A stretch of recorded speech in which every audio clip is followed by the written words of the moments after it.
Selon l'Organisation des Nations Unies pour l'agriculture et l'alimentation, plus de 800 000 personnes souffrent de la sous-alimentation dans le monde entier. Il est donc impératif pour tout un chacun de nous de promouvoir des systèmes alimentaires durables et inclusifs. C'est en ce sens que cette journée, qui est la journée internationale de l'alimentation, est une opportunité pour tout un chacun de nous de promouvoir des systèmes alimentaires durables et de mettre en avant les éleveurs, les pêcheurs, les agriculteurs et tous ceux qui, d'une manière ou d'une autre, contribuent à la mise en place d'un système alimentaire durable dans le monde. Fin Zero TV, mettons fin à la faim. Qui parle de l'alimentation parle obligatoirement de l'eau. L'eau, c'est la vie, dit-on. L'or bleu est une ressource indispensable à la survie de toute espèce, aussi bien humaine qu'animale. C'est en ce sens que l'eau représente aujourd'hui une ressource très importante dans tout type d'élevage, aussi bien la cuniculture, l'aviculture que l'élevage des bovins et des caprins.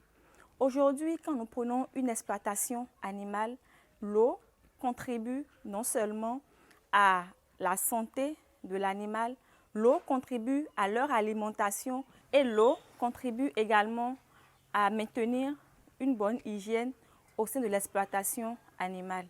Tenez-vous bien, en élevage, 15 000 litres d'eau contribuent à la production de 1 kg de viande de bœuf et plus de 4 000 litres d'eau contribuent à la production de 1 kg de poulet. Vous voyez avec moi le poids, tout le poids que cela a dans la production. Nous avons donc l'obligation de très bien gérer cette ressource-là qui est la nôtre et qui permet la suivi de ces différentes chaînes de valeur-là au sein de l'élevage. Fin Zero TV, mettons fin à la faim. De plus, l'eau est à la source de plusieurs problèmes dans l'Afrique subsaharienne.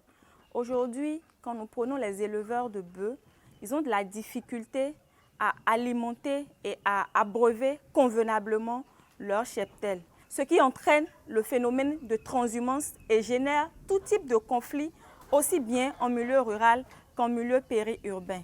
C'est en ce sens qu'il est d'autant plus capital de très bien gérer cette ressource-là qui, au-delà de l'exploitation agricole, entretient une bonne cohésion entre agriculteurs et éleveurs. En tant que structure d'accompagnement, vous avez la possibilité d'accompagner les éleveurs à installer des infrastructures, aussi bien de collecte d'eau que de mise à disposition de l'eau. L'eau, c'est la vie. L'eau nous nourrit. Ne laissons personne derrière. Bonne journée mondiale de l'alimentation aux éleveurs.